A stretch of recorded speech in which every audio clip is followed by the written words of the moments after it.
Chandrababu sir రూటే వేరు, అరచేతిలో బెల్లం పెట్టి మోచాయి నాకించేస్తారు అంటున్నారు రోజా గారు.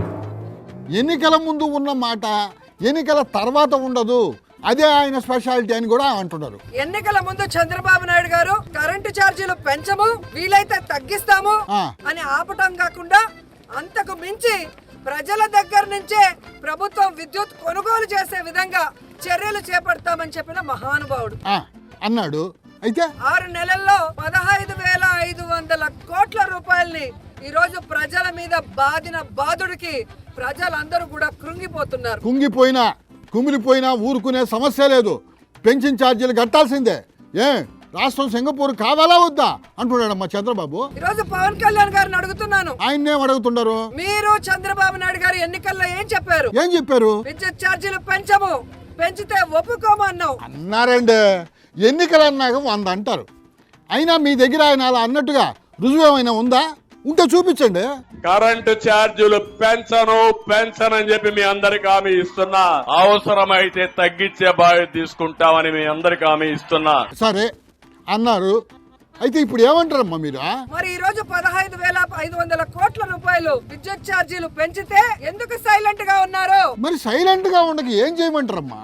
అంటే అధికారం కోసం ఒక మాట, అధికారంలోకి వచ్చిన తర్వాత మీకు పదవి వచ్చింది కాబట్టి అన్నిటికీ సరెండర్ అయిపోతున్నారా? ప్రజలకు చెప్పాల్సిన బాధ్యత ఉందని కూడా ఈ సందర్భంగా తెలియజేసుకుంటున్నారు. అంతే కదమ్మా, ఏరు దాటేదాకా ఓడమల్లన్న, ఏరు దాటిన తర్వాత బోడి మల్లన్న. చంద్రబాబు నాయుడు ఏదైతే చెప్పాడో బాబు షూరిటీ భవిష్యత్తుకు గ్యారంటీ అని. అవును, బాబు షూరిటీ భవిష్యత్తుకు గ్యారంటీ అన్నారు.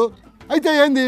ఈ రోజు బాబు షూరిటీ లేదు, గ్యారంటీ ఇచ్చారు కదమ్మా. ఆయన హామీలకి గ్యారంటీ లేదు. గ్యారంటీ లేకపోతే ఏంది? వారంటీ అయినా ఉంటది కదా. ఆయన మాటలకి ఈ రోజు వారంటీ లేదు అనేది అర్థమవుతుంది. ఏమీ లేకపోతే ఇప్పుడు ఏంది?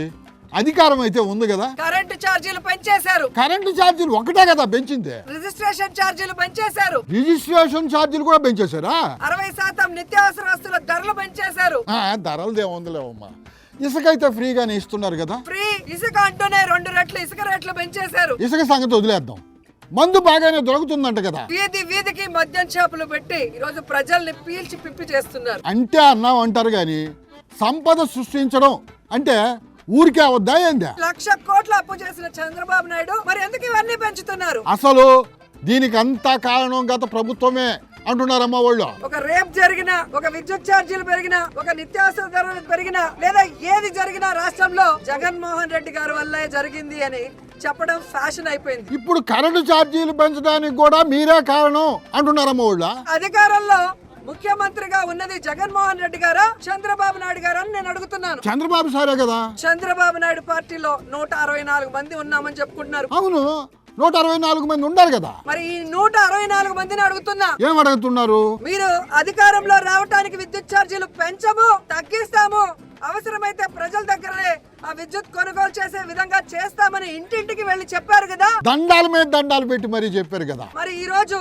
ఇంటింటికి వెళ్లి పసుపు షర్ట్లు వేసుకొని, పసుపు చీరలు కట్టుకొని మేము 15,500 కోట్ల పెంచాం ఓకే అన్నాని అడిగే దమ్ము ధైర్యం మీకుందా అని నేను అడుగుతున్నాను. అమ్మా, ఆశ దోశ కూటమి ఎమ్మెల్యేలు ఇరికిద్దామని భలే ప్లాన్ చేశారు కదా మీరా.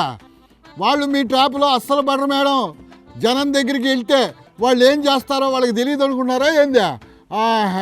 అరచేతిలో వైకుంఠం లాగా ఎన్నికల ముందు ఒకటి చూపిస్తారు, ఎన్నికలు అయ్యాక ప్రజలకు నరకం చూపిస్తారు. అంతం కాదు, ఇది ఆరంభం అంట కదా. ఈ రోజు మీకు ఓటేసినందుకు ఈ రాష్ట్రంలో ప్రతి ఒక్కరిని కాటేయడమే పనిగా పెట్టుకున్నారు మీరు. దీన్నే ఏరు దాటాక తెప్ప తగలేయడం అంటారని ఇందాక మీ పార్టీ వాళ్ళు అంటుంటే విన్నా.